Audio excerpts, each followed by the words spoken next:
বাংলার দ্বিতীয় স্বাধীন নবাব সুজাউদ্দৌলার সমাধিক্ষেত্র। এই জায়গাটির নাম রসনিবাগ। এখানেও একটি গুজব অর্থাৎ ভুল তথ্য প্রচলিত আছে, সেটি পরে বলছি। নবাব সুজাউদ্দৌলা হলেন নবাব মুর্শিদ কুলি খাঁর জামাই ও আজিমুন্নিসা বেগমের স্বামী ও পরবর্তী নবাব সরফরাজ খাঁর পিতা।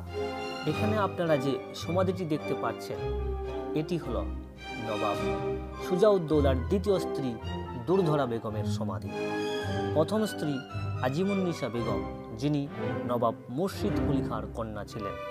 আজিমুন্নিসা বেগমের সমাধির ভিডিওটি আপনারা এই ভিডিওটির ডেসক্রিপশনে থাকা লিঙ্কে ক্লিক করে দেখতে পারবেন। এখানে আপনারা সুজাউদ্দৌলার সমাধি দেখতে পাচ্ছেন। এটি মুর্শিদাবাদের সমস্ত সমাধির মধ্যে লম্বায় সবথেকে বড় সমাধি, কারণ সুজাউদ্দৌলার উচ্চতা ছিল 6.5 ফুট আর এই সমাধির দৈর্ঘ্য 8 ফুট। বন্ধুদের কিছু তথ্য দিয়ে রাখি।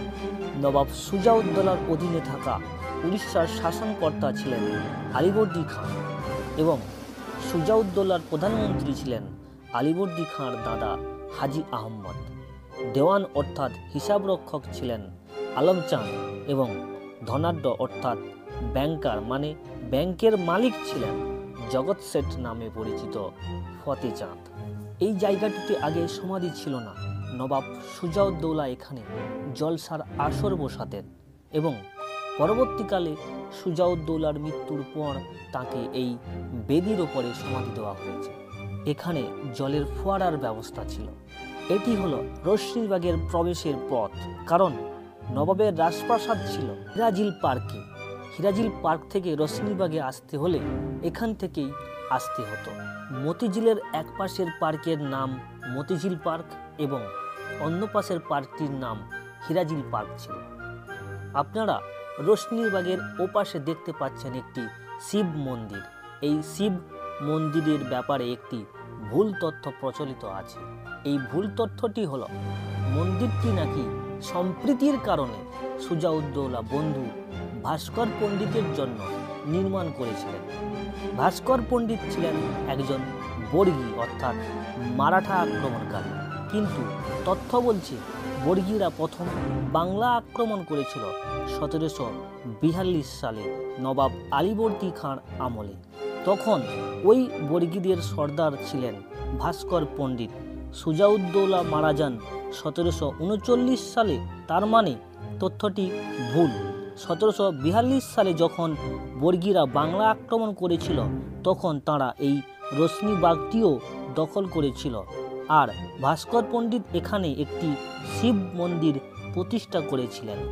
1742 সালের বর্গী আক্রমণের কথা একটি ছড়াতে আছে, যে ছড়াটি হলো খোকন ঘুমালো পাড়া জোড়ালো বর্গী এলো দেশে, বুলবুলিতে ধান খেয়েছে খাজনা দেব কিসে। এই মসজিদটি নির্মাণ করেছিলেন নবাব সুজাউদ্দৌলা নিজেই। নবাব সুজাউদ্দৌলার হিরাঝিল রাজপ্রাসাদটি আজ আর নেই, যেটি ভাগীরথী নদীর গর্ভে চলে গেছে। ওই রাজপ্রাসাদে একটি নৃত্যশালা ছিল, যে নৃত্যশালাটির নাম হারেমে। এই হারেমের নৃত্যশালায় ভারতবর্ষের বিভিন্ন প্রান্ত থেকে শিল্পীরা আসত আর রাজপ্রাসাদ সুরায় বাদ্যযন্ত্রে নৃত্যে বন্ধুত্বে ও সাহিত্যে ভরে উঠত।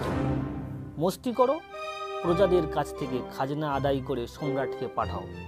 এর ফলে রাজকার্য চালাতো প্রধানমন্ত্রী হাজি আহমদ, যিনি ছিলেন আলীবর্দী খাঁর দাদা।